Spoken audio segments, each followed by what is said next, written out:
Chicos, vamos a dar comienzo. Mariano, toda tuya la clase. Bueno. Muy buenas tardes para todos, sean bienvenidos. Para el que me conoce y para el que no me conoce. Mi nombre es Morales Mariano, sí. Soy el instructor a cargo de la parte de medicina táctica. Soy instructor en la parte de medicina táctica paramédico militar y próximamente paramédico civil también. Muy buenas tardes para todos, muy buenas tardes, instructora Diana Seglione, Ale, Felipe, Daniel, señor comisario Cabana, muy buenas tardes para todos. Y bueno, esperemos que sea de su agrado, como siempre les digo, que sea de utilidad. Bien, yo voy a dar un poquito un repaso general de la medicina táctica y sus partes, porque la medicina táctica tiene algo muy particular, que la medicina táctica no frena en un solo punto. La medicina táctica ha venido evolucionando desde la época napoleónica, ha venido evolucionando tanto en la parte de farmacología como técnica, extracción, todo. Y es medio difícil darlo en un solo contexto y es muy difícil muchas veces darlo en una sola parte. Entonces no es muy aconsejable darlo todo junto. Entonces lo fraccionamos un poquito para que ustedes puedan entender. ¿Sí? Bien, vamos a dar comienzo para no quitarle más tiempo. Medicina táctica, un poco de historia y origen. La medicina táctica tiene sus orígenes en la guerra napoleónica, donde en esa época se dejaba el tratamiento de heridos en combate a expertos solamente. Durante esta época también aparecieron las ambulancias voladoras, entre comillas, utilizadas por el ejército de Napoleón. Tenían colchones de pelo de caballo que se deslizaban por unas guías, las paredes eran acolchonadas y tenían unos bolsillos de cuero para contener medicina. El padre de la medicina táctica moderna fue Dominique James Larrey. Él mismo tuvo el lugar durante la guerra napoleónica como médico. Un dato curioso de Larrey es que él mismo amputó más de 200 extremidades en tan solo 24 horas. Cabe destacar que durante esa época no hay tantas atenciones que hay hoy en día. Y no solo se perdían... Bien mi pantalla, ¿me pueden decir por favor? ¿Se ve mi pantalla? Sí, se ve perfecto. Bien, gracias, porque no sé qué le pasa a mi computadora, pero bueno, bien, gracias. Bien, y no solo se perdían vidas por traumas, sino también por las infecciones, que esto controlaban por diferentes índoles. Como dato curioso, las infecciones también eran usadas como método de tortura o bien para poder hacer que una persona confiese tal o cual cosa. Jean Larrey es considerado el padre de la medicina táctica moderna, básicamente gracias a ciertas intervenciones y maniobras que él implementó y modificó. Hoy por hoy la medicina de combate es muy útil no solo para salvar vidas, sino también para evitar infecciones y además durante y fuera del campo de combate. Para aclarar, también cabe la información que en esta época se empezó a implementar hasta el momento no descubiertas métodos de extracciones de heridos y atenciones de línea de fuego. Acá tenemos una pequeña toma fotográfica de quién fue, ¿sí? Larrey. Espero que se vea bien. Cualquier cosita me avisan, por favor. Este señor se lo puede considerar como el padre de la medicina militar, ¿sí? Para que vaya teniendo en contexto. Otra toma fotográfica de la época, que justamente él había amputado más de 200 extremidades en 24 horas. Esta era la famosa, un dibujo, una representación de las famosas ambulancias voladoras, como le dije anteriormente, se la denominaban así, utilizadas por el ejército de Napoleón. Acá vemos una toma fotográfica real, más o menos para que ustedes tengan un contexto, Tenían colchones de pelo, como les dije anteriormente, pelo de caballo, que se deslizaban por unas guías, las paredes estaban parcialmente acolchonadas y tenían unos bolsillos para contener medicinas. Voy a hacerle un poquito de zoom, ahí se puede apreciar mejor cómo eran durante esa época. Bien.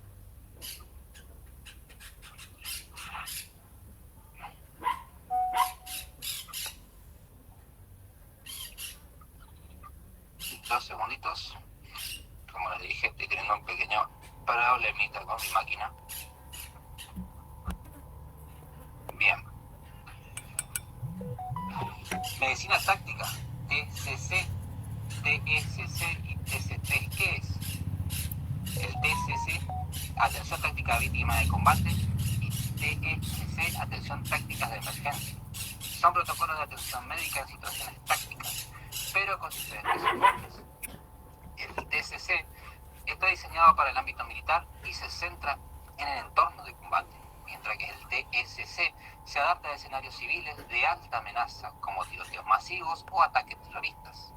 Ambos comparten principios básicos, pero el TSC incorpora consideraciones específicas para situaciones civiles. El TC3 es simplemente otra forma de referirse al TCCC. El TCC, Tactical Combat Accelerated Care, atención tácticas a víctimas de combate, vamos a darle un enfoque. Atención médica en combate, donde la seguridad del personal militar y la misión son prioridades. Desarrollado por el Comité de Atención Táctica a Bajas de Combate, denominada COD-CCC, del Departamento de Defensa de Estados Unidos. Fase. Divide la atención en tres fases: Care Under Fire, cuidado bajo fuego, Field Care y Tactical Evacuation Care. Las prioridades: control de hemorragias masivas, asegurar la vía aérea y prevenir el shock, todo ello bajo fuego enemigo o en condiciones de combate. Su aplicación: misiones militares, operaciones especiales y situaciones donde la seguridad es crítica. Tenemos el TECC, Tactical Emergency Casualty Care. Buenas tardes, señor. Bien, vamos a darle un enfoque. Atención médica en situaciones de emergencia de alta amenaza en entornos civiles. Desarrollado para primeros respondedores civiles, policía, bomberos, servicios médicos de emergencias, que enfrentan situaciones como tiroteos masivos, ataques terroristas o incidentes con múltiples víctimas. La adaptación del TCC. El TSC adapta principios del TCC en entorno civil, incorporando consideraciones legales, protocolos de seguridad civil y la necesidad de coordinación con las fuerzas del orden. Tenemos las prioridades. Similar al TSC, control de hemorragias, asegurar la vía aérea y prevenir el shock, pero con consideraciones específicas para el entorno civil.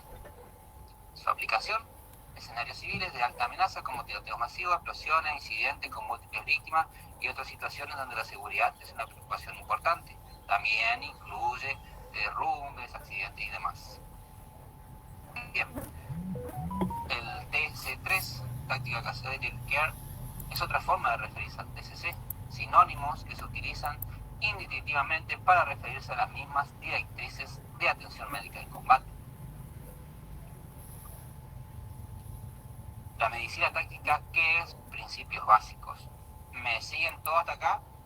¿Hasta el momento?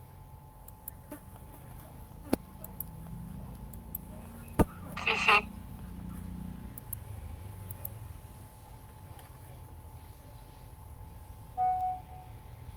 Bueno.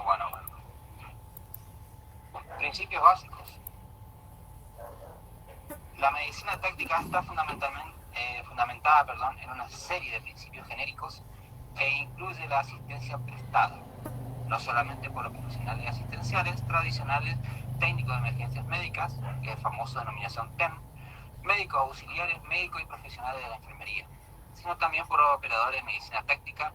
Es una subespecialidad de la medicina de emergencias, se encarga de los sistemas de organización, métodos y destrezas necesarios para la atención de las víctimas en el marco de un área hostil.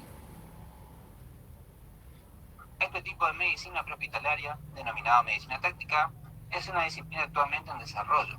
El objetivo del apoyo mediante la medicina táctica eficaz es el permitir que los profesionales encargados del cumplimiento de la ley puedan actuar de manera más eficaz y eficiente y con menos riesgo. Cuidan a quienes sufren enfermedades y a quienes resultan heridos en combate. Además de estar preparados para trabajar en combate, estos profesionales de la salud suelen estar enfrentados en cuestiones de salud, entrenados en cuestiones de salud relacionadas con afecciones específicas como las que surgen durante las operaciones de buceo o vuelo. Es mucho más que una intervención médica, es un personal médico especialmente entrenado y equipado para operar en forma directa a unidades tácticas de agencias de ley y orden, obviamente. Medicina táctica es un concepto para asegurar el éxito. En toda operación, este tipo de medicina hospitalaria, denominada medicina táctica, es una disciplina actualmente en desarrollo, completamente. Si hablamos de desarrollo, no se olviden, ¿sí?, que es algo que va evolucionando, ¿sí?, que no es que solamente nos quedamos en lo básico, ¿sí? Cuando se habla actualmente de desarrollo, quiere decir que se va evolucionando todo el tiempo. Bien, el objetivo del apoyo mediante una medicina táctica eficaz es el permitir que los profesionales encargados del cumplimiento de la ley puedan actuar de manera más eficaz y eficiente y con menos riesgo. Pero la introducción del Tactical Combat Associated Care, cuidado táctico de herido de combate, en todo el ejército ha sido ciertamente una parte importante de esta mejoría. El TEC es esencialmente diferente a los cuidados del ambiente civil. Medicina táctica, trabajo táctico y cómo se introduce. En pocas palabras, el trabajo táctico en el TEC, TC3, se refiere a las acciones implementadas bajo la línea directiva para poder realizar atención de víctimas de forma positiva. El valor denominado cero error, cero víctima. Muchas veces el trabajo táctico no solo es referido a personal de fuerzas de seguridad o armadas, cuando esto solo tiene un bajo porcentaje de relación y acierto. Las tácticas son actividades o acciones específicas que realiza una organización para cumplir sus objetivos estratégicos. Estas acciones pueden ser una o varias tareas. La atención táctica a víctimas de combate, el TCC o el TC3, es un estándar de atención hospitalaria aceptado en el campo de batalla. La TEC fue revisada y aprobada por el Comité de Atención Táctica a Víctimas de Combate, el COT, como le dije anteriormente, establecido por el Comando de Operaciones Especiales de los Estados Unidos en el 2002. Son 3 las fases en las que se dividen las directrices, el famoso caso de Underfire, CUF, Tactical Fire Care, TFC, y Tactical Evaluation, ¿sí?, que es el TASEVAC. Presentada por primera vez a mediados de la década de 1990 a la Unidad Médica de Operaciones Especiales de Estados Unidos, el Tactical Combat Associated Care se ha convertido en la regla de oro para la atención prehospitalaria en el campo de batalla en la mayoría de los miembros de la OTAN y países aliados. El TSC, la atención táctica a víctimas de emergencia, fue creada para aplicar en las lecciones aprendidas durante la guerra de Irak y Afganistán en el mundo civil de la medicina táctica sobre la base de los principios de la atención táctica a víctimas de combate del Departamento de Defensa de los Estados Unidos. El curso TEC está diseñado para personas cuyo trabajo lo lleva a la zona caliente de combate, mientras que el curso TSC está diseñado para crear una oportunidad para los primeros respondedores para responder a la zona tibia bajo protección de la policía, para poder llevar a cabo el triaje y rescate de las víctimas. Recordamos que existen 3 zonas o bien 3 colores en el cual se identifican o clasifican, como zona caliente, tibia y fría, o bien rojo, amarillo y verde. Esto varía según el programa. Esto se usa como método de identificación y resguardo durante y fuera de combate. La aplicación de la medicina táctica permite a todos los miembros de nuestra sociedad acceder a las prácticas idóneas de la asistencia prehospitalaria a través de la actuación de profesionales, especialmente formados, preparados y equipados para enfrentarse a los peligros concretos que conlleva el contexto táctico. Y así también la atención de heridos y bajas en combate, soporte vital y trauma, evaluación aeromédica, operaciones aeromóviles de rescate. Consulta, cuando hablamos de operaciones aeromóviles, ¿tienen en mente qué puede ser?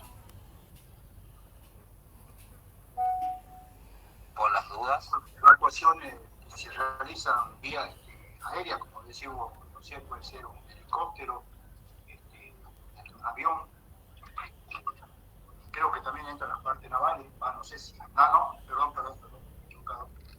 Únicamente esas serían vía aérea. Bien, perfecto.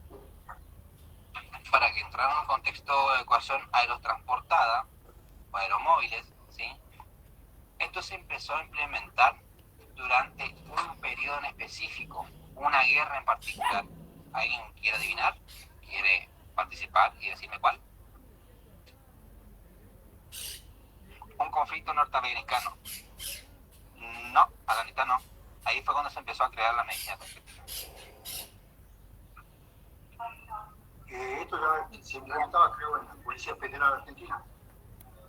Bien, no, estamos hablando, sí, obviamente la policía sí maneja lo que es la medicina táctica también, sí, obviamente, sí.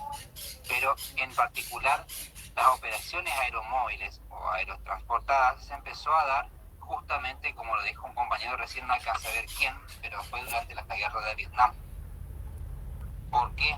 Porque las zonas para que accedieran los vehículos por ahí era muy remota y no permitía el acceso de vehículos, entonces era más fácil que se pudiera transportar a través de aeronaves o bien helicópteros equipados justamente para su atención y extracción del lugar.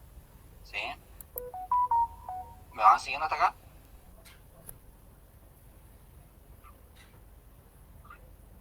Bien. Eso es para tener un dato curioso. Acá ya pasamos a la medicina táctica, el trabajo táctico policial. ¿Alguien levantó la mano? Porque me parece que haber escuchado la manito. Sí, ¿No? ¿Nadie? sí, Mariano, fui yo. Como dijo ahí Rodolfo, era lo del Bien. mensaje. De 10 de 10. Bien, ¿quería agregar algo, Jorge? Metele.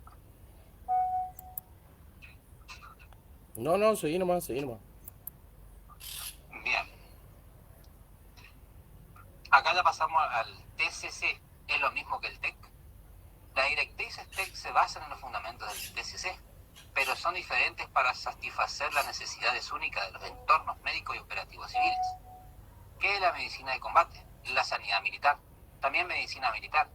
Es una rama de la medicina aplicada a las Fuerzas Armadas, se especializa en la prevención y diagnóstico y tratamiento de enfermedades, traumatismo, lesiones y trastornos neuropsiquiátricos relacionados con el ejército de la con el ejercicio de la protección militar. Así también se le implementa la medicina táctica policial. Y también justamente acá ya entra la parte de soporte psicológico. Bien. ¿Qué es la medicina táctica policial? La medicina táctica es una subespecialidad de la medicina de emergencias y se encarga de los sistemas de organización, métodos y destreza necesarios para la atención de víctimas en el marco de un área hostil. La aplicación de la medicina táctica permite a todos los miembros de nuestra sociedad acceder a prácticas idóneas de la asistencia prehospitalaria a través de la actuación de profesionales especialmente formados, preparados y equipados para enfrentarse a los peligros concretos que conllevan el contexto táctico. Bien, cuando hablamos del área civil, ¿sí? ¿Por qué? La medicina táctica fue creada para el uso puro e inclusivo de uso militar, ¿sí? Con sus reformas se adaptó, ¿sí? Para el uso policial, ¿sí? Y con sus reformas se readaptó para el uso bomberil o de rescate también, para que ustedes más o menos vayan siguiendo una línea.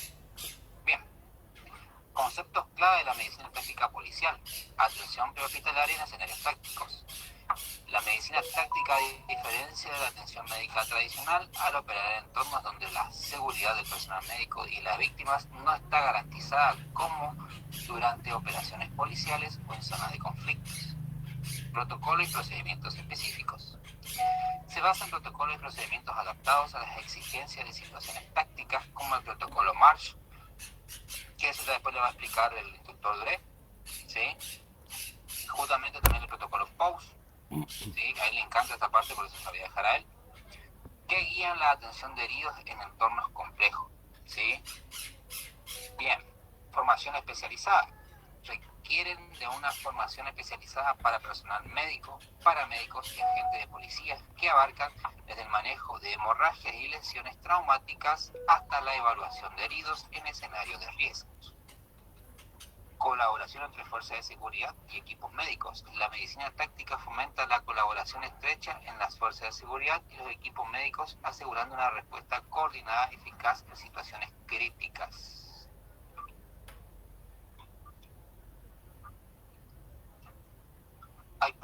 Beneficio de la medicina táctica policial: mayor seguridad para el personal policial. Al contar con el apoyo médico especializado, los agentes pueden sentirse más seguros al realizar operaciones en entornos peligrosos, lo que a su vez reduce el riesgo de lesiones y aumenta la eficacia de las operaciones. Reducción de la mortalidad y la morbilidad. La atención médica prehospitalaria de calidad brindada por el personal capacitado en medicina táctica puede salvar vidas y reducir la gravedad de las lesiones y situaciones de emergencia.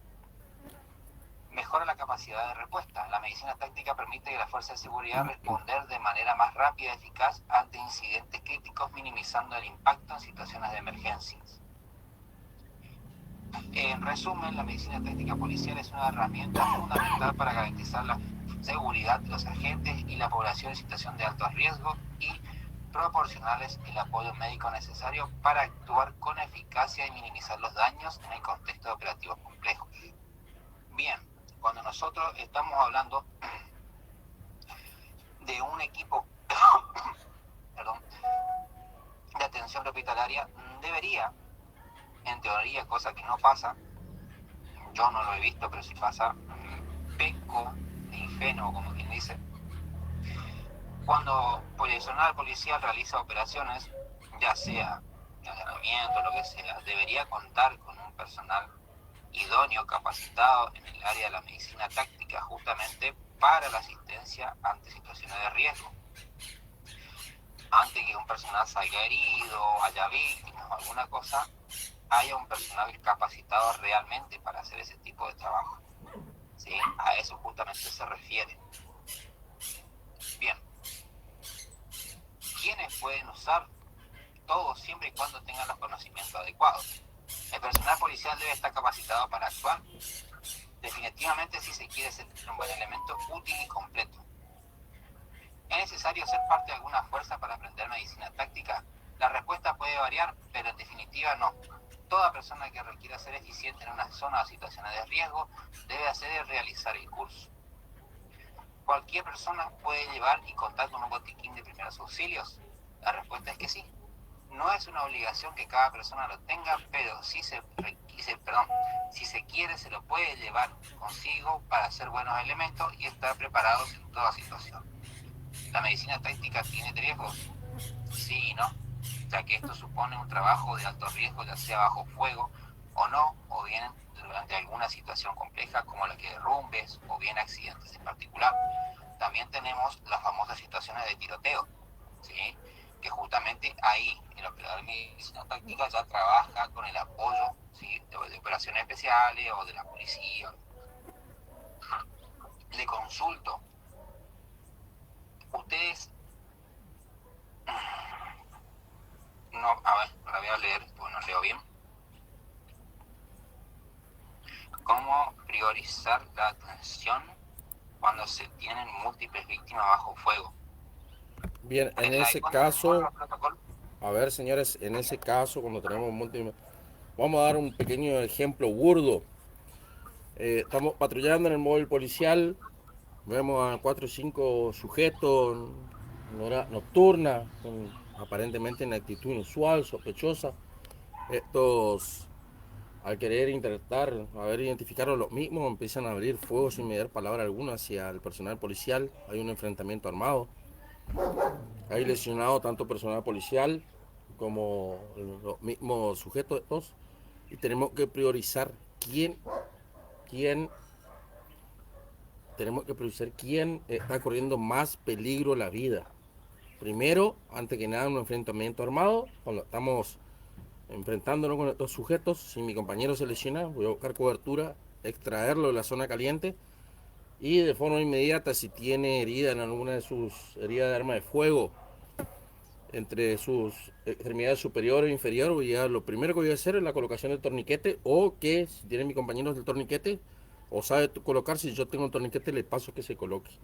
Lo primero, nuestro compañero, y posterior, si queda el delincuente y los otros se van a dar a la fuga, vamos al delincuente o al sospechoso este que se enfrentó con nosotros con disparo de arma de fuego, vamos y lo asistimos. Primero asistimos a nuestro compañero, después a la otra persona. Siempre priorizamos, si hay dos personas lesionadas, priorizamos quién está corriendo más peligro a la vida.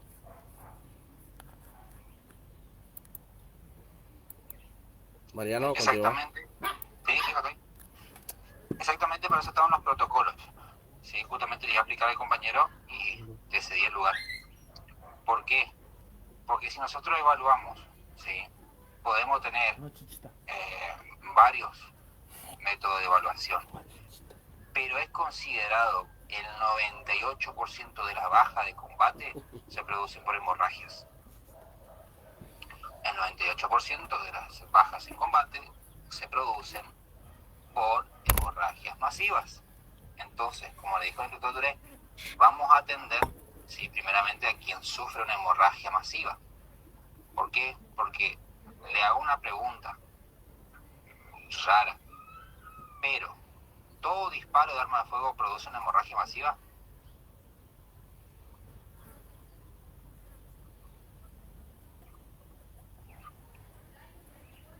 Quien quiera contestar puede hacerlo. Instructora Dayana, por ahí. Señor, diga. Sí. No, depende de dónde fue el disparo. Bueno, un disparo que es una fractura del cuello, como recibir un disparo en la rodilla, en el tobillo, en la mano, el brazo, o en el casco, ahí se puede hacer todo el tiempo, pero no se peligro el día de gravedad, peligro de gravedad. Exactamente, comisario. Anda la instructora Dayana por ahí. Sí, así es, tal igual. Instructora Dayana, ¿qué opina usted?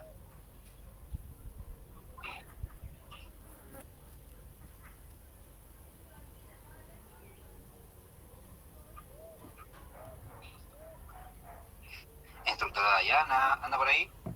Ahí te leo un mensaje, aguantaba Mariano, que te leo un mensaje que escribió. Depende de dónde impacta el proyectil y el calibre del mismo. Todo depende justamente de dónde impacta. Si el mismo vemos que es abundante la herida exsanguinante, con la pérdida de sangre abundante y de color rojo brillante, estamos sabiendo que estamos ante un control, ante una hemorragia de una pérdida de sangre de una arteria. Entonces debemos atender esa primero. Eso es simple y sencillo, pero vamos a verificar por la abundancia de sangre. Si vemos una sangre espesa, oscura, estamos en una sangre venosa. Si vemos una sangre, como es, rojo brillante y en abundante, como que abrir una canilla, le doy un burdo ejemplo, como que abrimos una canilla y es abundante a chorros, estamos ante una hemorragia arterial. Pues también dependemos por dónde impacta el proyectil, si es unos motores de atención, también se hace otra maniobra, no solo la utilización del torniquete, recuerden siempre eso. Exactamente, muy bien. No toda bala, proyectil, como le quieran llamar, provoca una hemorragia masiva, ¿sí? Es más, puede romper un hueso, pero no puede provocar una hemorragia masiva. Y ustedes me dirán, parece loco. No está loco. ¿Por qué? Porque si no toca la arteria, si bien estamos en una situación riesgosa por justamente la ruptura ósea, por el traumatismo causado, no quiere decir que vamos a morir desangrados. ¿sí? Se hace una atención, obviamente, con respecto a la evaluación de la herida, pero conjuntamente no quiere decir que provoque una hemorragia, ¿sí? ¿Sí? ¿Se entendió?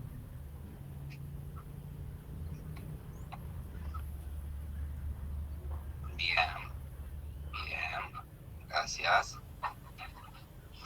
También tenemos otra cosa que se llama el síndrome por aplastamiento, ¿sí? No todo aplastamiento, bueno, no voy a entrar mucho en esa interna que se puede brindar, depende del tipo de hemorragia y depende de dónde está. Ahí justo lo vi al señor Mariscal, puede ser, que puso un mensaje. Si quiere prender su micrófono lo puede hacer, señor. Y ahí Bueno, vamos a Mario te charlar. dice, en caso de hemorragia interna, ¿cuál sería la ayuda que se puede brindar? Bien, tenemos que descubrir y, bueno, subsanar la pérdida de sangre, ¿sí? Podemos realizar un pequeño catéter, ¿sí? Para evitar ciertos tipos de infiltraciones, o bien, pero eso ya es un proceso más invasivo, ¿sí? Como por ejemplo el traumatismo neumotórax, ¿sí? O el traumatismo de atención de tórax, como líquido mar también, provoca un pequeño procedimiento que ya es invasivo, ¿sí? Que deben conocer los riesgos, que deben conocer cómo actuar, eso lleva mucha práctica. Pues yo le puedo decir, tienen que punzar en la tercera parte intercostal del lado opuesto donde está resultante de la herida, y ustedes me van a quedar mirando como perro que tumbó la olla, vamos a decirlo burdamente, cosa que no es así. ¿Por qué? Porque para eso necesitamos un catéter, ¿sí? Mínimo de 14-18 para poder realizar la punción y liberar el aire que haya dentro de la cavidad torácica, justamente sin perjudicar el movimiento del pulmón. ¿Se entiende? Por eso le digo, es un procedimiento más invasivo que requiere no solamente práctica, sino conocimiento, porque una punción mal dada puede llevar a la muerte a la víctima. ¿Sí? Bien, también otra forma que pasa muy a menudo en combate, esto ya requiere, como le dije, una atención más invasiva. Una arteria cortada en combate, están bajo fuego, están aislados, ¿sí? Hay que buscar, ¿sí? Aunque le parezca algo ortodoxo y ridículo, si no estamos recibiendo un punto de extracción, sea aéreo, sea terrestre, va a haber que buscar la arteria, ¿sí?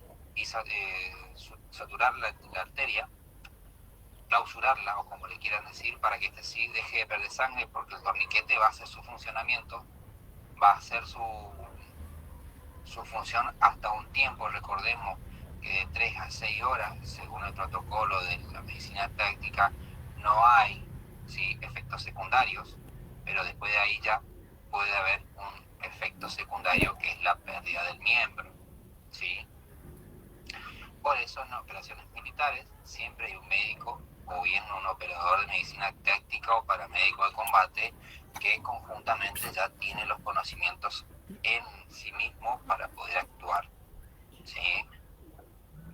Estaría bueno que también lo implementen en las fuerzas policiales, porque hay muchos personal policial que corren muchísimo riesgo en enfrentamiento. No sé si, bueno, acá lo que son de Buenos Aires. ¿Me dan 2 segundos, por favor? Bien, chicos, a ver, el torniquete, vamos a aclarar el torniquete, como siempre, aclaro en muchas de las clases, de 2 a 3 horas.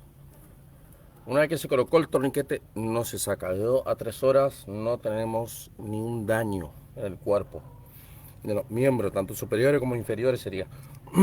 De 3 a 6 horas tenemos, vamos a tener unas lesiones leves, que serían lesiones musculares. De 6 a 9 horas vamos a tener graves que se recuperan. De 9 horas en adelante, recién Entonces 100 vamos a tener lamentablemente que el médico va a tener que amputar pérdida del miembro. Después de las 9 horas es la pérdida del miembro. Eso para aclarar, chicos. A ver, tenemos, por un golpe se puede producir un neumotórax de atención. Ese neumotórax, vamos a ver ¿cómo es? Un golpe, un pequeño hematoma a la altura del pecho. E internamente puede haber rupturas de los pulmones, de la parte pleural, que vamos a ver ahí. Va a haber ingreso de sangre hacia el pulmón, uno de los pulmones, tanto izquierdo como derecho, y estamos teniendo un neumotórax. Eso es una de las hemorragias internas. Ahí debemos tratar desde el lado izquierdo de la quinta costilla intercostal, introducir un catéter número 14 o una aguja de compresión se llama. ¿Para qué? Justamente para que salga la sangre, señores. Ese trabajo se hace, chicos, pero ya es invasivo. De igual manera, el avance de la clase entre hoy y mañana, vamos a llegar a lo que es neumotórax de atención. Mariano, continuar más, por favor. Bien, bien, bien, gracias, gracias. Justamente por eso les explicaba, ¿sí? Cuando un pulmón está perforado a través de un proyectil, ¿sí? Es muy fácil identificarlo. ¿Por qué? Porque la víctima va a entrar a soltar sangre con burbujas por la boca o bien por las fosas nasales, depende del trazo de la herida. Nos da automáticamente la pauta de que el pulmón ya está dañado, ¿sí? Y se realiza un tipo de proceso, aparte del parche torácico y todo lo que le explicó el instructor Duré.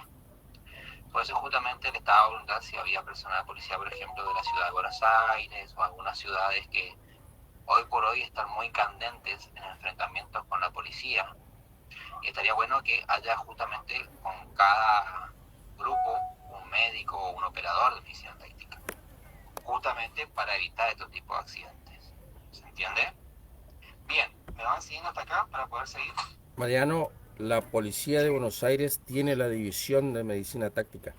La policía de la provincia de Buenos Aires tiene implementada la división de medicina táctica con ambulancias.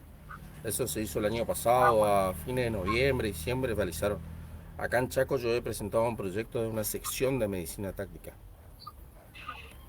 Ah, buenísimo, buenísimo, buenísimo. Si la tienen, bien. Y si no la tienen, estaría bueno que la tengan, porque es muy necesario. Bien. ¿Me siguen todos? ¿Me siguieron todos? ¿Me entendieron? Para poder continuar. Bien, gracias, comisario. Bien. Tenemos las curiosidades para todos, que es el Medevac y el Tasevac. El Tasevac o Evazan es un término generalmente utilizado en la jerga militar. Se refiere a la evaluación o evacuación de una persona por una emergencia de salud con el fin de proporcionar una atención médica acorde a su patología, la cual es imposible proporcionarle in situ. La evacuación médica o Medevac es un sistema de traslado de pacientes desde una ubicación remota hasta un hospital especializado, por lo general en el medio militar. Medevac es la abreviatura de evacuación médica y se refiere a la evacuación de personas generalmente por transporte aéreo a un lugar donde pueden recibir atención médica. Desde entonces la mencionada unidad cumple tareas de observación y reconocimiento aéreo, vuelos, el Medevac, evacuación sanitaria, y Casevac, evacuación de heridos urgentes, misiones de reaprovisionamiento, vuelos de familiarización, tareas de comando, control y enlace, transporte de personal y de material. Casevac, abreviatura de Casualty Evacuation de heridos, es un término estrechamente relacionado con Medevac, pero que se utiliza principalmente en contextos militares. En concreto se refiere a la evacuación rápida de soldados heridos o heridos del campo de batalla a un centro de tratamiento médico.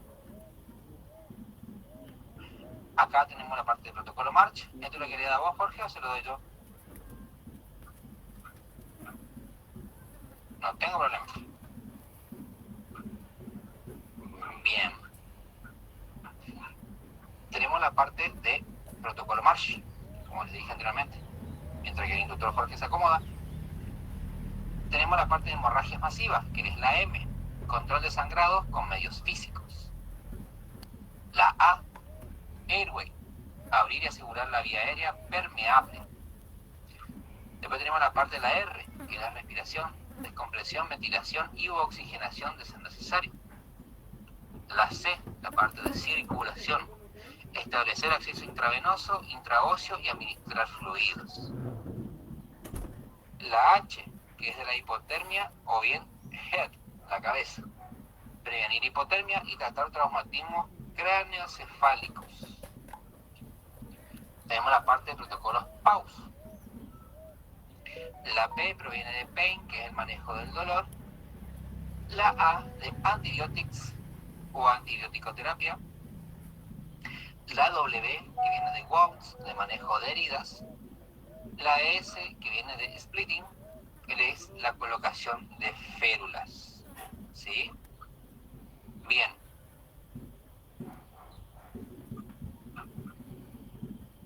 Jorge, ¿le querés dar esta parte o le doy yo? Seguir nomás, no hay problema. Yo le voy a pasar acá le voy a mostrar una motora de atención, cómo se ve. Bueno, Ahora cuando vos termines. perfecto. No, queda 15 El minutos. protocolo PAUS. No, queda 15 minutos. ¿Quieren hacer una segunda parte? Sí, capaz que sí. Bien. Bueno, Mario, se puede. Hay ciertos medicamentos que pueden dar, perdón, Mariano, hay ciertos medicamentos que puede dar, eso está estipulado en el protocolo PAU. Por eso van con protocolo MARCH, que es el principal, el control de la hemorragia masiva, que es el stop de bleed. Y tenemos el protocolo PAU, son dos protocolos. Es el cuidado del herido prolongado. Cuidado prolongado de heridos, mejor dicho. Muy bien. Vamos a los protocolos de actuación. El protocolo PAUS, en el contexto de atención táctica de combate, se refiere a la atención de heridas del dolor, de atención de heridas, que es el dolor, antibióticos y férulas, después de haber abordado las amenazas vitales inmediatas identificadas en el protocolo Marsh. PAUS ayuda a recordar los pasos necesarios para tratar heridas, controlar el dolor, prevenir infecciones y estabilizar fracturas o lesiones adicionales. Como le dije anteriormente, la P de pain, evaluar y manejar el dolor, los antibióticos, administrar antibióticos profilácticos, especialmente en casos de heridas penetrantes. WONDS, que es el manejo de heridas, evaluar y tratar heridas adicionales o menos graves. Splint o shock, férulas y shock, inmovilizar fracturas y prevenir o tratar el shock. Tenemos la importancia del protocolo PAUS. Prioriza la atención de heridas, dolor, antibióticos, férulas después de las amenazas vitales inmediatas. Ayuda a recordar los pasos necesarios para tratar las lesiones secundarias y prevenir complicaciones. Es una herramienta útil para el personal de atención táctica en combate y situaciones de emergencia. Evaluación del estado de la víctima. Antes de comenzar el tratamiento, es necesario realizar una evaluación rápida y precisa del estado de la persona, de la herida, incluida una evaluación de las funciones vitales, la naturaleza y la gravedad de las lesiones. Esto le permite priorizar la atención y seleccionar los métodos de tratamiento más efectivos. Control del dolor. Para reducir el dolor de la víctima se utilizan diversos métodos de alivio del dolor, como la administración de analgésicos y sedantes. La elección del método para aliviar el dolor depende de la naturaleza de la lesión y el estado de la víctima y la disponibilidad de los medicamentos necesarios. Los antibióticos. Si hay signos de infección o riesgo de desarrollo, se deben prescribir antibióticos de amplio espectro. La selección de los antibióticos depende del agente causante sospechoso de infección y la sensibilidad a los fármacos. Las heridas. El tratamiento de las heridas incluye detener el sangrado, limpiar la herida de la contaminación, tratar con antisépticos y aplicar un vendaje si es necesario. Se realiza un tratamiento quirúrgico de la herida para eliminar el tejido no viable y restaurar la integridad de la piel. Tenemos los neumáticos o los ferulizados. La inmovilización de fracturas y dislocaciones mediante férulas especializadas u otros medios ayudan a prevenir daños adicionales y facilitan el transporte de la víctima. Se aplican férulas a las extremidades dañadas de tal manera que se asegure su inmovilidad en el área de la fractura o dislocación. Y ahora pasamos al protocolo Marsh. Es una secuencia de pasos de atención inicial en situaciones de trauma, especialmente en contextos tácticos o de combate, donde el tiempo y las condiciones críticas son críticas. El acrónimo MARSH representa las hemorragias masivas, la vía aérea, la respiración, la circulación y la lesión de la cabeza junto con la hipotermia. Desglose del protocolo. Hemorragia masiva, la M. Se prioriza el control inmediato de hemorragias severas utilizando torniquetes o vendas hemostáticos para detener el sangrado antes de que cause un shock severo. El shock se lo denomina hipovolémico. Tenemos la A, vía aérea. Se asegura que la vía aérea esté despejada para permitir la respiración utilizando técnicas como la evaluación de la mandíbula. La inserción de dispositivos nasofaríngeos también nos permite adecuar el método exacto para la atención de la víctima en caso que no respire por un método convencional, la traqueotomía o el entubado. Le voy a hacer una pregunta, pero primero voy a terminar para hacerla. Tenemos la respiración. Se evalúa la respiración y se toman medidas para asegurar la ventilación adecuada, como la administración de oxígeno, si es necesario el tratamiento de lesiones torácicas que pueden comprometer la respiración. Tenemos la circulación. Se busca restaurar la circulación sanguínea evaluando el pulso y tomando medidas para tratar el shock, como la administración de fluidos intravenosos si es posible. Lesión de la cabeza y la hipotermia. Se realiza una evaluación neurológica y se toman medidas para prevenir o tratar la hipotermia con el uso de mantas térmicas, también elementos como collares de Filadelfia. Orden de actuación.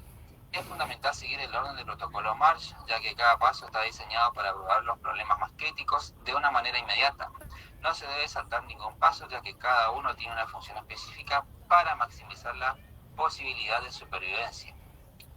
Actuar con rapidez en una situación de emergencia, cada segundo cuenta.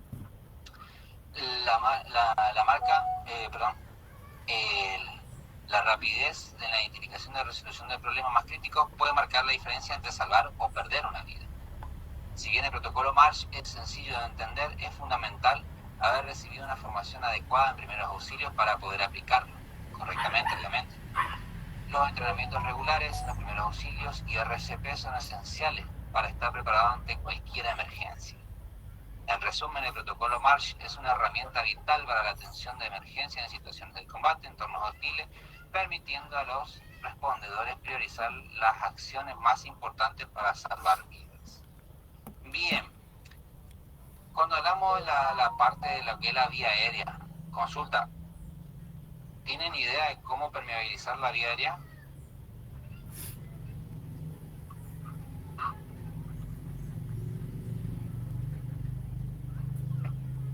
¿Alguien quiere participar?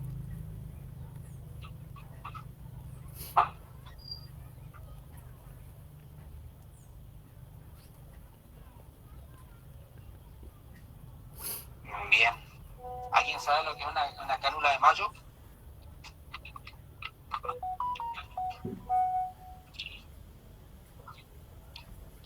Sí, Jorge, yo sé que vos sabés. Pero los demás chicos saben lo que es una cánula de Mayo. ¿Cómo se utiliza la cánula de Mayo?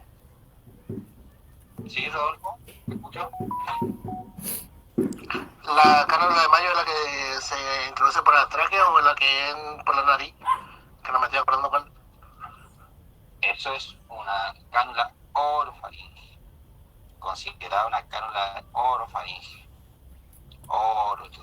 Entonces quiere decir que es justamente para permeabilizar la vía aérea a través de la boca.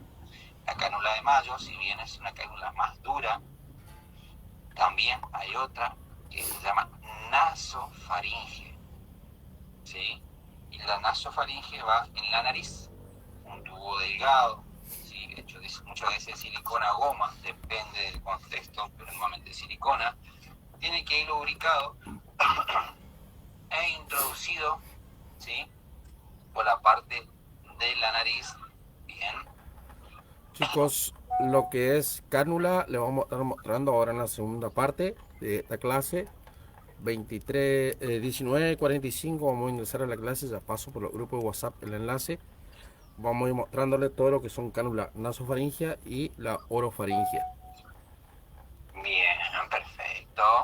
¿Y Justamente, qué tipo de medicamentos vamos a utilizar en lo que es la parte del cuidado prolongado de la víctima? perfecto, muy bien. Bien. Seguimos entonces.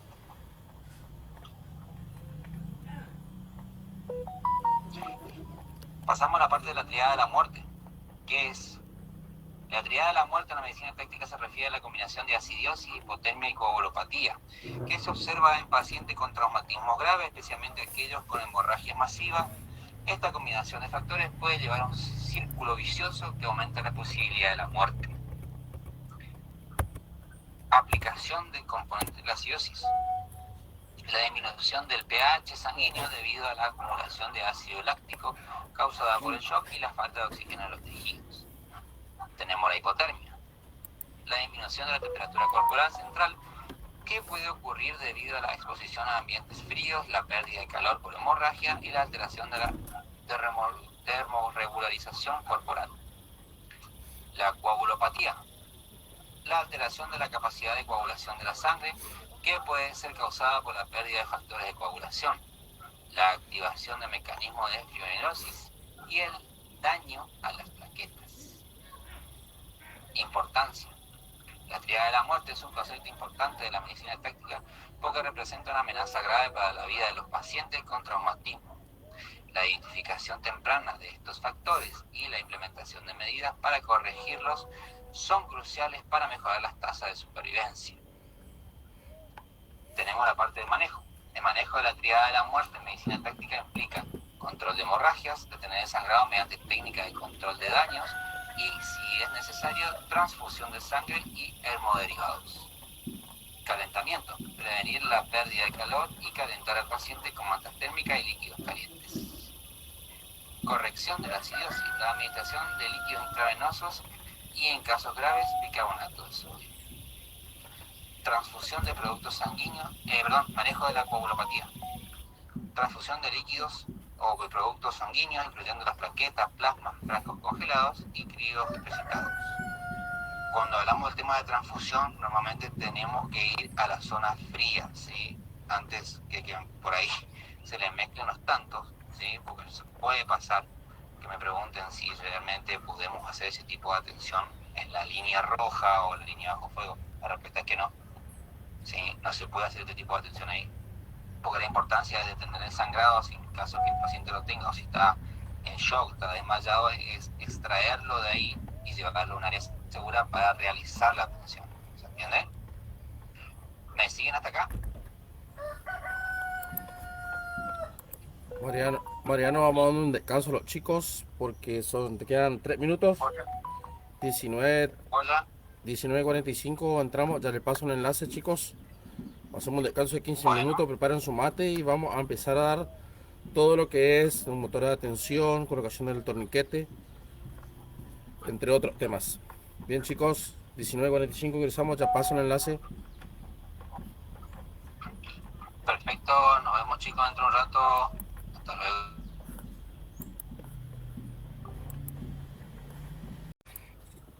Bueno, miren, chicos, este es el manejo del motor de atención. Lo voy a pasar también el PDF. Bueno, número 3 de atención es la segunda causa de muerte evitable en el campo de batalla. Reconocer es cuestión de segundos entre la vida y la muerte. ¿Qué es un motor de atención? Mecanismo de válvula. El aire entra al espacio pleural durante la inspiración, pero no puede salir. Esto genera una presión torácica masiva que colapsa el pulmón. Shock obstructivo. El aumento de presión desplaza el mediastino, comprimiendo el corazón y los grandes vasos, impidiendo el retorno venoso y provocando un colapso cardiovascular rápido. Después lo voy a ir explicando con mi palabra, quédense tranquilos. Identificación bajo fuego. Bueno, dificultad progresiva, aumento severo de la frecuencia respiratoria y angustia respiratoria marcada. Ausencia de ruido, disminución o ausencia de ruido respiratorio en el lado afectado. Desviación traqueal. Signo tardío pero definitivo. La tráquea se desplaza hacia el lado sano. Se mueve la tráquea.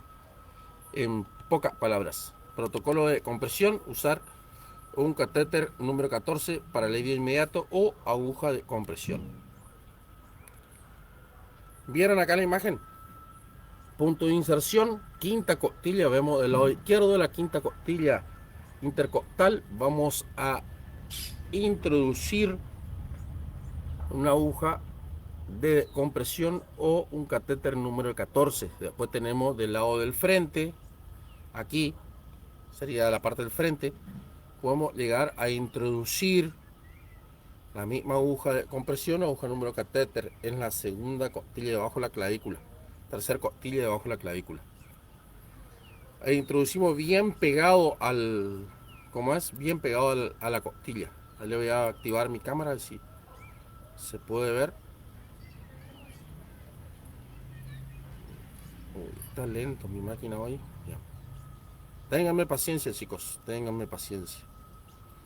Bien, ahí se está abriendo la cámara. Ahí me pueden ver. Mariano, ¿me ves? Chicos, ¿se me No ven? se corrió la imagen todavía. ¿La imagen no se vio? No, a mí no se me corrió por lo menos. Bueno, De los dos pantallas no se me corrió. bueno, vuelvo. Estoy en la quinta costilla intercostal. ¿Ven ahí o no? A ver. Sí, ahí se ve. Bien, está lento el internet, no. Bien, dice sitio 1, sitio primario, quinto espacio intercostal en la línea axilar anterior. Segundo sitio alternativo, segundo espacio intercostal en la línea media clavicular. Siempre insertar por encima de la costilla para evitar el paquete báculo nervioso, para no seguir que esta persona siga teniendo problemas. Primero, lo que debemos evaluar, confirmar trauma de tórax y dificultad respiratoria severa. Y la identificación, localizar el sitio, o sea, de dónde vamos a hacer la compresión. Preparación, seleccionar el catéter 14 de 3,5 pulgadas o de 8 centímetros. Asepsia, limpiar el sitio de las condiciones tácticas si lo permiten. Vamos a la otra plantilla, procedimiento paso 5. Aquí vemos justamente la inserción, introducir la aguja perpendicular a la pared del tórax. Confirmación, escuchar escape de aire, un silbido. Una vez que nosotros introducimos, quitamos la aguja de compresión y dejamos el plástico al lado del catéter. Dejamos el catéter, sacamos la aguja y vamos a escuchar un silbido. Se va a tapar, se tapa. Hacemos el mismo procedimiento al lado. Y obviamente solicitamos la evacuación urgente. Aseguramiento, retirar la aguja, dejar el catéter y fijar. Monitoreo, vigilar reacumulación de aire o fallo de la técnica. Aquí vemos material crítico, catéter número 14, la longitud de 3,5 pulgadas, vital, aguja más corta, suelen fallar al alcanzar el espacio pleural en pacientes con masa macular o tejido adiposo significativo. Bueno, efectividad por sitio de inserción, tenemos la ubicación, la quinta costilla intercostal o axilar, pared torácica más delgada, mayor tasa de éxito, acceso más difícil. Si hay equipo, chaleco, por ejemplo, chaleco balísticos, debemos retirarlo. Segundo, la segunda costilla clavicular, fácil acceso rápido en posición supina, riesgo, daño o vasos subclavio, pared más gruesa. Consideración, en TS3 se recomienda la quinta costilla intercostal como sitio de elección inicial. Ya tenemos mortalidad por trauma, evitable por trauma, de motor de atención 15% de muerte evitable, hemorragia masiva el 60% y obstrucción de la vía aérea el 25%. Esto es de la fuente del comité del TS3 o Tactical Combat Facility Car. No soy muy en inglés, así que perdón por mi inglés. ¿Alguna pregunta o duda de lo que estoy pasando? Igual no se preocupen, el material está, se le va a pasar. Continúa, Mariano.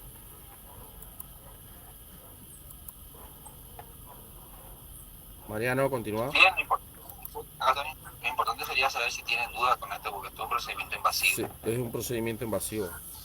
Lucas, ¿quieres agregar algo? Ahí te estoy viendo por la cámara, Lucas. Bien, Lucas, comíame el mate. Métanle, nomás métanle. Oh, hola, ¿qué tal? ¿Cómo estás? Oh, gente corriente. Bien, Mariano, continúa, por favor. Ahí te dejo la clase mientras yo voy preparando todo lo que es la parte de la utilización del control de la vía aérea. Bien. Nos guiamos en el tipo de shock. En la medicina táctica, el shock se refiere a una condición potencialmente mortal causada por la perfusión inadecuada de los órganos, lo que resulta en una falta de oxígeno y nutrientes para las células y tejidos. El shock en este contexto requiere atención médica inmediata y puede llevar a daños severos o incluso a la muerte si no se trata a tiempo. Deme 2 segundos, voy a apuntar esto. Ahí está. Mecanismo de shock. El shock puede ser causado por... Si giramos... En teoría no. Bien. Mecanismo del shock. El shock puede ser causado por diversos factores como hipotensión, disminución de la presión arterial, que dificulta el flujo sanguíneo adecuado. La hipovolemia, reducción del volumen sanguíneo, a menudo debido a hemorragias. Difusión cardíaca, problema en la difusión del corazón que impiden el bombeo eficiente de sangre. Vasodilatación, expansión de los vasos sanguíneos que pueden distribuir la sangre de manera inadecuada. Obstrucción del flujo sanguíneo, bloqueo de flujos sanguíneos a través de los vasos. Tipo de shock en la medicina táctica. En el ámbito táctico se pueden identificar varios tipos de shock.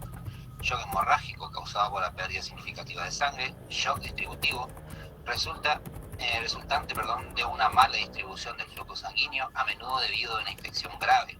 Septic shock o shock séptico. O reacciones alérgicas severas. Esto se llama anafilaxia. Shock cardiogénico, originada por problemas en la función del corazón para bombear la sangre. Tenemos el shock distributivo, ocasionado por una obstrucción física del flujo sanguíneo.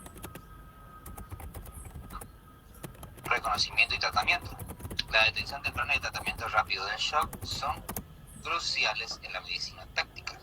Los signos y síntomas pueden incluir alteraciones del estado mental, confusión, agitación, pérdida de conciencia, taquicardia, aumento de la frecuencia cardíaca, hipotensión, disminución de la presión arterial, taquipnea, aumento de la frecuencia respiratoria, la famosa oliguria, disminución de la producción de orina, piel fría y pálida, signo de mala circulación. El tratamiento del shock en la medicina táctica generalmente implica el control de la hemorragia, como le dijimos antes, que es detener el sangrado mediante torniquetes, vendaje o empaquetamiento de heridas. Reanimación con líquidos. Restablecer el volumen sanguíneo con soluciones intravenosas y hemoderivados si es necesario. Tenemos la parte de soporte vital. Mantener la vía aérea permeable, administrar oxígeno y tratar otras complicaciones. Administración de medicamentos. Uso de vasopresores para aumentar... Buenas noches, señor. Bien, vasopresores para aumentar la presión arterial y otros medicamentos según sea necesario. Evaluación rápida. Traslado a un centro médico para cuidados definitivos. La medicina táctica enfatiza el control rápido de sangrado y la reanimación con líquidos en el lugar de la lesión, seguido de una evacuación oportuna para recibir atención médica avanzada. La medicina táctica en las zonas hostiles. Una zona hostil puede referirse a varios contextos en términos generales que implica un lugar peligroso o difícil o un entorno social que no es amable o acogedor en contextos geográficos o de seguridad, áreas de guerra, conflictos armados o desestabilización. Son lugares donde existe un alto riesgo para la población civil debido a la presencia de grupos armados, distribuciones sociales violentas generalizadas. entornos naturales extremos. Incluye desiertos, zonas de desastres naturales frecuentes o áreas de condiciones climáticas desfavorables que hacen difícil la vida. En contextos sociales y laborales, ambiente laboral hostil implica un entorno de trabajo donde los empleados son sometidos a acoso, discriminación o cualquier forma de maltrato que crea una atmósfera indiscutiblemente ofensiva. Área donde hay discriminación o rechazo. Se trata de entornos sociales donde se produce la denigración e exclusión de ciertas personas, generando un clima hostil y poco seguro. En general, las zonas hostiles implican una situación en la que se pone en peligro la seguridad o el bienestar de las personas que habitan o interactúan con ella. La zona hostil es aquel lugar donde la medicina táctica conocemos como zona caliente o punto rojo. También se lo conoce como zona de guerra. Aplicando en el contexto mismo, se eleva a diferentes situaciones y contextos para lograr una herramienta útil y positiva, ¿sí? Cuando hablamos de la parte del área hostil, ¿sí? Justamente hoy va a ser hincapié lo que le está pasando en Estados Unidos con los inmigrantes y los del grupo especial de ICE, no sé si lo ven en la noticia. Bien, también generan situaciones hostiles, conflictos armados, personas heridas y obviamente muchos tipos de traumatismo, ¿sí? Hay personal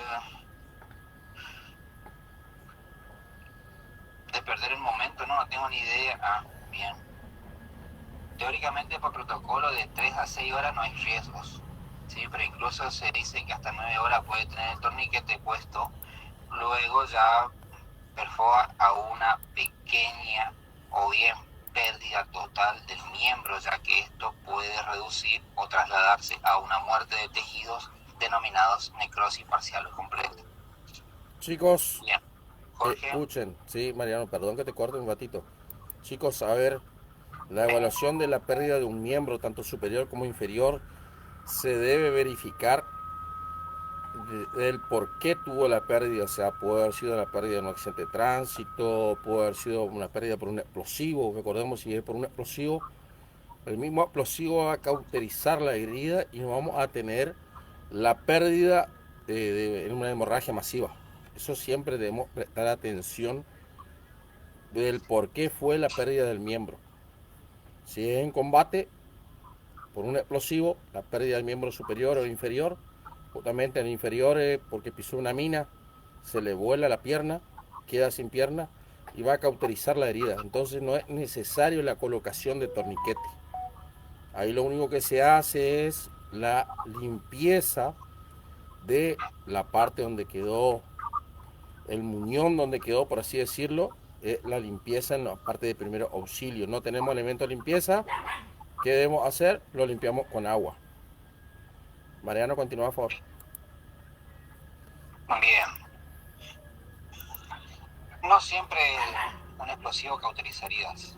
No, eso es un término muy por ahí relativo. No todos los explosivos causan ese tipo de efectos, porque tenemos que tener en cuenta la atmósfera, tenemos que tener en cuenta el clima, el lugar, el explosivo, qué compuesto tenía, si tenía, por ejemplo, fósforo, no tenía fósforo, si tenía, no sé, tal vez un compuesto a base de termita o no, depende. O sea, es muy relativo. Sí suele pasar que los explosivos suelen cauterizar las heridas, pero normalmente no es así, ¿sí? La pérdida normalmente de un miembro deriva básicamente en una hemorragia sanguinante siempre, porque se interrumpe el paso de la arteria, así que básicamente ya deriva en una hemorragia masiva. A mí me Ahora ha bien, tocado, Mariano, a mí me ha tocado acá en el acceso norte de la ciudad de Resistencia, ruta 16 y ruta 11, tener un accidente de tránsito. He bajado cuando estaba en policía caminera y me ha tocado intervenir donde un motociclista de ciudadanía brasileña, de Brasil, ciudadano brasileño, justamente perdió el control de su motocicleta de gran cilindrada y chocó contra el guardarray. El choque contra el guardarray le amputó la pierna. Y te puedo decir que no tenía pérdida, ¿cómo es? Pérdida arterial, no tenía una herida exsanguinante arterial. Fue totalmente la pierna izquierda perdió. a la altura de la rodilla. Y lo único que hicimos es la limpieza y un pequeño vendaje compresivo hasta que bajó ambulancia al lugar y procedió al traslado del mismo al nosocomio local. Pero estaba fuera de peligro, por eso dije, hay que evaluar. Generalmente, por lo que es explosivo, puede llegar a cauterizar la herida. Generalmente, pero siempre debemos observar cómo está esa pierna o ese brazo, y si está perdiendo gran cantidad de sangre, ya nos vamos a dar cuenta si podemos llegar a la utilización del torniquete. Bien, no he visto nunca un tipo de ese tipo de herida, pero puede pasar. La verdad que nunca he visto. Yo sí la vi, por eso doy de ejemplo. Puede ser, la verdad que no he visto, yo sé. Exactamente, Mario, es un corte limpio. No tiene pérdida de herida arterial, de sangre arterial, exsanguinante arterial. Normalmente que se produzca el interrumpir el paso de la arteria ya puede provocar la hemorragia masiva. La verdad que yo no he visto un tipo de herida así, pero puede pasar. La verdad que no tengo ese tipo de contexto. Sí. Con el tema también del uso del torniquete,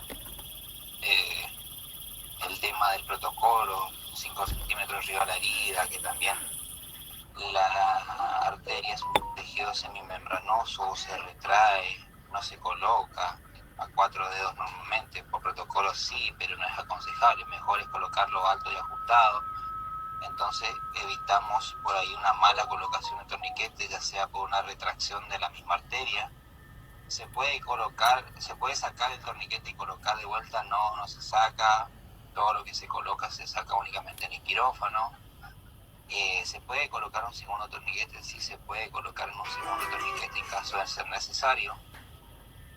Siempre obviamente uno más arriba del otro, ¿sí? No justamente tratando de aflojar el primero, sino justamente tratando de que el segundo haga mejor el trabajo que el primero. No se afloja, no se toca, no se cambia, no nada, ¿sí? Bien, ahí nos vamos a aclarar algo. La utilización del torniquetes de un punto A a un punto B. Yo coloco un torniquete del punto A 4 centímetros y quiero correrlo porque justamente sigue perdiendo sangre. No hubo el control, no hubo la obstrucción de la arteria y continúa la pérdida de sangre. Entonces coloco un segundo torniquete lo más alto y ajustado posible. Entonces puedo aflojar el primer torniquete, es el movimiento, punto A al punto B. Lo subo un poco más arriba, vuelvo a ajustar y desajusto el segundo torniquete que coloqué lo alto ajustado. Entonces veo si la hemorragia fue totalmente parada la hemorragia. Bien, no es aconsejable hacerlo, por eso justamente es aconsejable colocar lo más alto y ajustado posible el primer torniquete. Recordemos también la parte del torniquete que en una persona robusta, un poco más con grasa corporal, se utiliza y se trabaja mejor los torniquetes más anchos, los torniquetes más finos para personas más delgadas y con menos grasa corporal. Eso siempre debemos tener en cuenta. Continúa, Mariano, por favor. Bien, en contexto hay protocolos que seguir bajo lo que es el TEC. No, como les viene diciendo, no se quita el torniquete, no se saca, no hace nada, se puede colocar un segundo torniquete arriba del primero, o sea, más arriba de la zona nidificada del primero. Existen torniquetes de avanzada, de 9ª generación, ¿sí? Y justamente ya están diseñados para otro tipo de tratamiento. Normalmente nosotros conocemos el torniquete tipo CAT de 7ª generación o el UR7, ¿sí? Que es el tipo CAT común y corriente que conocemos todos, utilizado por militares y policías. Pero justamente hoy por hoy hay modificaciones en las cuales ya hay mejores tipos de torniquete, mejores tipos de tecnología, avances que justamente ayudan a que sean de ayuda positiva. Bien. El tema del control de la acidosis y la administración de fluidos, como les dije anteriormente, calcular la cantidad de osmolaridad perdida, para poder suministrar bien la cantidad de fluidos. No se hace en zona caliente, se hace en zona fría, ¿sí? O bien a resguardo del paciente. No se toca la parte vital, ¿sí? La parte traumática.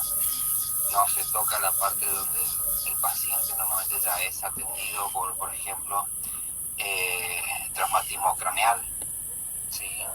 No se lo está amacando, se lo inmoviliza como corresponde, ¿sí? Justamente para eso están estos dos protocolos, ¿sí? A ver, chicos, Dentro de la medicina.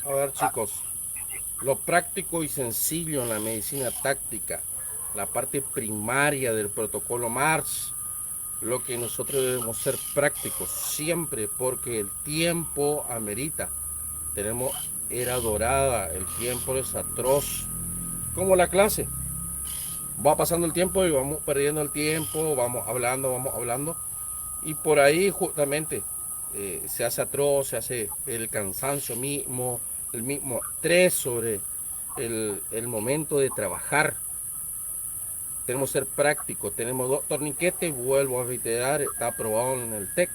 La utilización no es aconsejable, vuelvo a reiterar, no es aconsejable, pero se puede colocar. No, colocamos el enfermero clásico, un enfermero con la medicina TLS, lo que va a hacer de la herida, de la lesión, 4 centímetros a 5 va a colocar su torniquete. Bien, hay muchos que ya habrán tomado otra clase de medicina táctica, le habrán enseñado eso. Bien, lo hacemos un poco más arriba, sigue sangrando, saco mi segundo torniquete, coloco el segundo torniquete lo más alto y ajustado posible. Se puede, señores, y aflojo el primero. Una vez que yo pude controlar la hemorragia con el segundo torniquete, aflojo.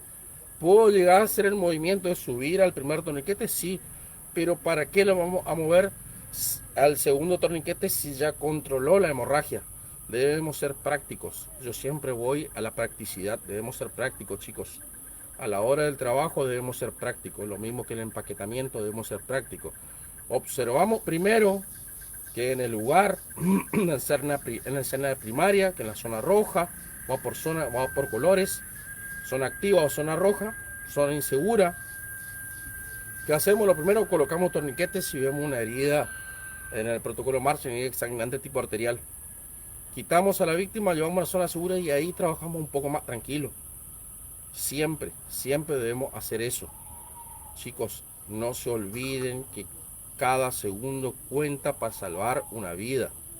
No vamos a estar mirando si no, pero si yo, el instructor Duré me enseñó que así, que hace.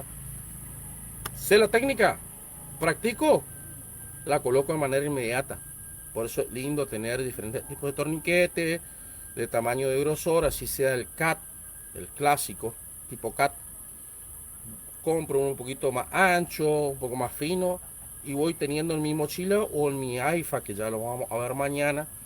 Quizá lo vamos a hacer 3 clases porque es enorme la charla de la medicina táctica, es emocionante, y uno tiene que aprender la maniobra, tiene que tener una buena maniobra.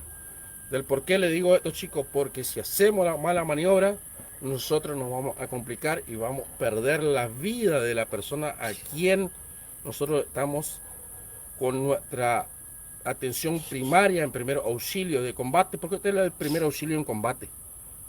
Vamos a perder la vida y no vamos a poder ayudar a esta persona. Ahí encendí mi cámara. Así que, chicos, lo que debemos hacer es ser prácticos. Tengo la herida acá. Puse a 5 centímetros de altura el primer torniquete. No me funcionó. Pongo el segundo lo más alto y ajustado posible. ¿Puedo desajustar este? Sí. Una vez que controlé la hemorragia, puedo subirlo. Pero ¿para qué lo vamos a hacer? Se puede hacer el manejo del punto A al punto B. Pero ¿para qué si yo ya tengo el segundo torniquete, que está lo más alto y ajustado posible? Y justamente ya está haciendo el trabajo de la obstrucción de la vía de la hemorragia. Y ya no tenemos la pérdida de sangre. Recordemos, en 3 minutos una persona se muere. Por eso les digo, tenemos las horas contadas, los minutos y los segundos contados para realizar la maniobra.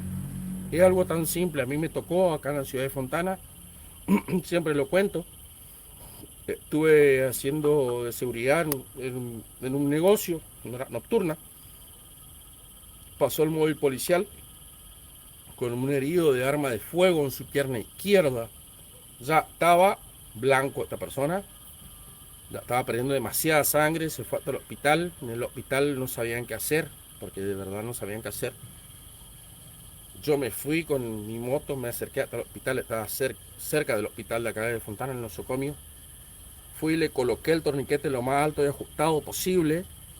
Hice el control de la hemorragia. Bajamos a la víctima, la trasladamos, ayudamos a los enfermeros a pasarla a la ambulancia y lo llevaron al hospital. El médico me preguntó dónde aprendiste eso, está muy bueno lo que sabés, gracias por darme la mano. Le digo, no, Doc, le digo, yo soy instructor en medicina táctica, soy operador en medicina táctica y tengo un torniquete. Siempre llevo mi torniquete, porque siempre llevo mi torniquete. No volvió a mi torniquete, pero yo salvé la vida de la persona a los 3, 4 meses. Lo vi acá en mi localidad caminando por la ciudad de Fontana. Se acercó el señor y me agradeció que le salvé la vida. Por eso hay que ser prácticos. Y era una persona, mi torniquete un poco más fino y era una persona bastante robusta. Lucas, te escucho. O sea, lo que quiere explicar usted que hay que hacer práctica, táctica y rápido. Exactamente, sí. Sí, porque yo estoy aprendiendo, bueno, no sé esto. No, está bien, Lucas. Todos los días se aprende. Yo aprendo de ustedes. Por eso tenemos que ser prácticos. A la hora del trabajo debemos ser prácticos, chicos. Debemos ser prácticos. Un motor de atención en una colocación del catéter ya es invasivo. ¿Se puede hacer? Sí se puede hacer, pero se puede hacer con prácticas. Con prácticas.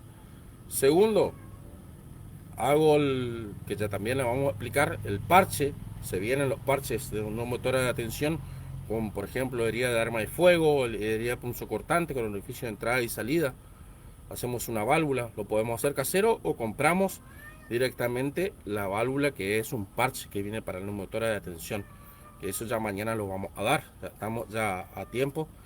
Hoy le queremos dar la introducción con el instructor Mariano. Le agradezco, el instructor Mariano sabe muchísimo, le explica un poco más, sabe algo de medicina, sí sabe, le enseño un poco más. Yo hablo de la experiencia, de las pocas intervenciones que tuve como empleado policial, como ciudadano. Ayudé desde esto hace 3 años, vengo aprendiendo la medicina táctica. Sigo aprendiendo a pesar que soy instructor. Tengo 3 cursos de instructorados de medicina táctica, una licenciatura no universitaria y el curso de operador. Por eso voy aprendiendo cada día, voy aprendiendo, chicos, todos los días. Leo, veo la forma, practico con el torniquete. Le van a colocar a una persona que ya está prácticamente que perdió mucha sangre, está queriendo perder el conocimiento, ya lo vamos a ver vago, se mueve apenas. Le colocamos el torniquete y te puedo asegurar que la persona va a reaccionar porque le va a doler el doble, porque estamos obstruyendo el flujo sanguíneo, le va a doler el doble. Practiquen, cómprense un torniquete, no está muy caro, y practiquen, fíjense cómo duele, cómo se hincha las venas. Lo podés practicar en realidad lo que es el motor de atención, para ser mucho más preciso y práctico, carísimo, pero se practica en un dron balístico. Pero podemos armar nuestra propia maqueta y trabajar y realizar prácticas sobre la maqueta. Lo ideal es un dron balístico. Bien, Mariano, ¿quieres continuar o paso con el tema porque ya nos queda ya de vuelta pocos minutos, y paso con el tema de el control de la vía aérea? Bien, yo mi parte terminé, hay muchas cosas para agregar, pero no, el tiempo no permite, digamos, porque es, como le dije, el tema de la medicina, la atención de combate es muy, muy extenso. Hay cosas que lamentablemente, o sea, básicamente resumimos 3 o 4 años de estudio, ¿sí? Lo resumimos en 2 horas, básicamente, para que ustedes también se vean una información positiva. Sí. Sí, esto es mucho, porque hay heridas quemadas, explosivos, extracción de heridos, cuándo extraer, cuándo no extraer. La comunicación con mi compañero es importante, como se lo dijo al principio. Mi compañero no es, hay muchos pseudo instructores, vamos a decir así, que lo que primero te enseñan es sacar el arma a tu compañero. No, jamás tenés que tocar el arma a tu compañero, porque es el que te va a cubrir mientras vos lo estás sacando. Vos tenés que tocarlo. ¿Qué te pasó? ¿Está bien? mientras vos lo cubrís, me dice, me dieron en la pierna, bueno, ¿tenés tu torniquete a mano? No, no tengo, me saco el mío, se lo doy y yo sigo cubriendo. Ella se coloca el torniquete porque todo personal que esté en combate está entrenado para usar el torniquete. Hace algo básico como la tabla.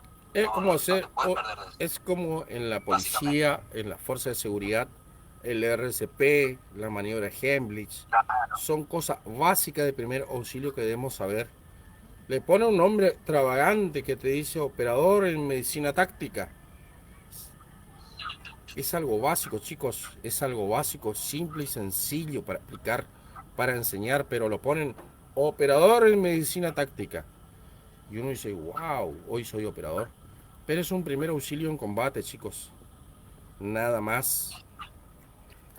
Oye, Hay muchas cosas que se tienen que aprender, justamente por eso lo estábamos diciendo. Es resumir 3 o 4 años de estudio en 1 hora. La verdad que es algo muy grande que se hace, porque es un trabajo bastante grande el que se hace resumir todo. sí, Entonces bueno, no podemos a ver, pretender nosotros ¿qué pasó? Mario está preguntando el compañero en Alfatre también va cubriendo.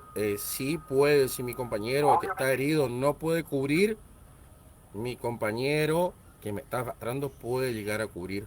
Para eso hay maniobras y técnicas. Nosotros, por ejemplo, hicimos en vivo el curso de lo que es extracción de la víctima en zona hostil. Hicimos con colocación de torniquete, entre diferentes tipos de maniobras. Lo hicimos, exactamente se puede. Vamos a Bien, dictar, Lucas, un tenemos curso nosotros, presencial. Vamos a tener un curso presencial también, Lucas. El año pasado ya lo supimos hacer al curso presencial de operador en medicina táctica. Lo que nosotros queremos, lo que yo en sí, hablo por mí, lo que sí queremos implementar, quiero implementar siempre, es tanto el virtual y el presencial a la vez. O sea, en vivo transmitirlo y tener gente de trabajo en el momento y transmitirlo en vivo. Para que la gente vaya sabiendo cómo es la maniobra. Que el que no puede viajar, lo pueda ver cómo son las maniobras. Justamente. Eso es lo que es mi idea. Bien, chicos, vamos a continuar. Control de la vía aérea, intervenciones críticas en entorno de combate y medicina táctica. Acá tenemos el protocolo MARS, la letra A, que es el control de la vía aérea, es la segunda prioridad tras el control de hemorragias masivas. Un aparente táctico debe asegurar la permeabilidad en segundos. Indicaciones de intervención: inconsciencia, paciente que no responde y pierde el tono muscular de la lengua. Trauma maxilofacilar, riesgo y obstrucción de la sangre, vómito o fragmentos óseos, obstrucción anatómica, ruidos respiratorios anormales, líquidos, tridor, que sugieren vía aérea comprometida. Protección preventiva, asegurar la vía aérea de traslados prolongados en combate. Cánula nasofaringia, estándar de oro en el cuidado táctico de heridos en combate en el TS3. No me generó la imagen, disculpen. Para mañana le voy a armar uno bien y le voy a pasar imágenes, o en el grupo de WhatsApp, por favor, ingresen al grupo de WhatsApp y ahí ahora yo les ni he finalizado la clase, les voy a ir pasando lo que son los diferentes tipos de cánulas. Para asegurar una inserción efectiva y sin daño, medicina táctica, medición, desde la punta de la nariz hasta el lóbulo de la oreja. Con la cánula nasofaringia se mide desde el lóbulo de la oreja hasta la comensura del labio. Entonces eso es la que va, por ejemplo, para mí o para cualquier persona, justamente se mide. Hay diferentes tipos de medidas. Lubricación, utilizar lubricante hidrosoluble o en emergencia saliva del paciente. Selección, elegir la fosa nasal derecha para ser generalmente más amplia, Paso de colocación: inserción inicial, colocar la cabeza en posición neutra, insertar la cánula con el bisel orientado hacia el tabique nasal. Quédense tranquilo que le voy a pasar el video, tengo un video de eso. Avance y ángulo, avanzar perpendicularmente a la cara, no hacia arriba. Si hay resistencia, rotar suavemente e intentar en la otra fosa nasal. Efectividad en combate: esta maniobra es preferida en táctica porque está bien tolerada por pacientes con reflejo náuseo intacto, permite la succión y no se desplaza fácilmente durante el transporte bajo fuego, es de rápida colocación en condiciones de baja visibilidad. Cánula orofaringia. Uso específico en pacientes profundamente inconscientes. Ahí podemos ver medición y preparación. La cánula Gudual, requiere precisión milimétrica. Medición, lo mismo, desde la comesura vocal hasta el ángulo de la mandíbula. Lo mismo, de la oreja hasta la comesura del labio. Nunca usar en pacientes con reflejo, que estén con vómitos o que estén broncoaspirados. Verificación, asegurar que la lengua no se empuje hacia atrás. Recordemos que la lengua es un músculo. Hay inserción inversa. Insertar con la cobertura hacia el paladar duro, hacia arriba, para evitar empujar la lengua hacia la faringia. Rotación final, una vez alcanzada la parte posterior de la boca, rotar 180 grados para que la curva siga la anatomía de la lengua. Claves de efectividad táctica. De evaluación, la vía aérea puede cerrarse de nuevo tras el movimiento o durante el transporte. Revisar ruido cada 5 minutos. Equipo, mantener la cánula lubricadas y en bolsa de fácil apertura en el kit de trauma, en su IFAC. Posicionamiento, si la táctica lo permite, colocar al paciente en posición de recuperación lateral tras asegurar la vía aérea. ¿Alguna pregunta o duda, chicos? Le voy a mostrar el video. ¿Le comparto, Jorge? Sí, tenés 5 minutos. Segundo, le comparto la imagen. 5 minutos tenemos. Ahí tenemos lo que es la cánula de Mayo, ¿sí? Y acá lo que es la nasofaringe, ¿sí? Pueden ver bien las dos. Vienen diferentes tipos de medidas en ambas ocasiones. La cánula de Mayo, ¿sí? Viene, por ejemplo, doble 0, 0, 0, 1, 2, 3, hasta el 6. ¿Sí? Normalmente el doble 0 se usa en bebés, niños y pequeños se usa el 0, en niños es el 1, adultos o bien niños pequeños, adultos, el 2, adultos estándar tenemos el 3, adultos grandes tenemos el 4, después tenemos lo que es adultos, el XL, ¿sí? El número 5, y adultos XXL tenemos el número 6, ¿sí? Los colores, por ejemplo, no están estandarizados según el país del fabricante, ¿sí? Ahí podemos ver las pequeñas tomas, ¿sí? De cómo se coloca esta pequeña cánula, ¿sí? Que normalmente esta cánula, la cánula de Mayo, es dura. ¿Vieron ¿sí? que tiene? En cambio, la cánula... Escucha, la cánula, vieron que tiene la orofaringia, más conocido como orofaringia, tiene una curva así. Esa cobertura va en contra del paladar. Así va primero. Se coloca así y se gira 180 grados para que haga la curva de la faringe. Justamente. Se mide desde el lóbulo hasta la comesura labial. Ambas cánulas, tanto la nasofaringe como la orofaringe. Esto nada más para que tengan un pequeño contexto de cómo es la cánula. ¿Sí? Bien. ¿Seguimos más, Jorge? Chicos, si no tienen más preguntas, dudas, vamos a ver por hoy finalizada la clase. Vamos a continuar, vamos a hacer 3 clases porque justamente mañana vamos a darle un poco más sobre lo que es medicina táctica. Lo que es justamente la letra H del protocolo March, que recuerden es el control de la hipotermia, control de la pérdida de calor en el cuerpo. Vamos a darle un poquito más profundo con algún par de videos. Ya voy a preparar bien la clase mañana a la noche, a las 22, o si no lo hacemos martes, porque yo justamente mañana viajo. Me voy a notificarme en mi traslado y vuelvo, tengo 8 horas de viaje, así que 21 horas aproximadamente. Si lo hacemos mañana, ahora ya lo voy a hablar ahí con el instructor Morales. Así que si no tienen más preguntas, chicos, los esperamos mañana. Y mañana ya le estoy pasando el horario. Así que tengan un muy buen comienzo de semana y buen descanso. Y muchas gracias por estar presente y capacitándose con nosotros.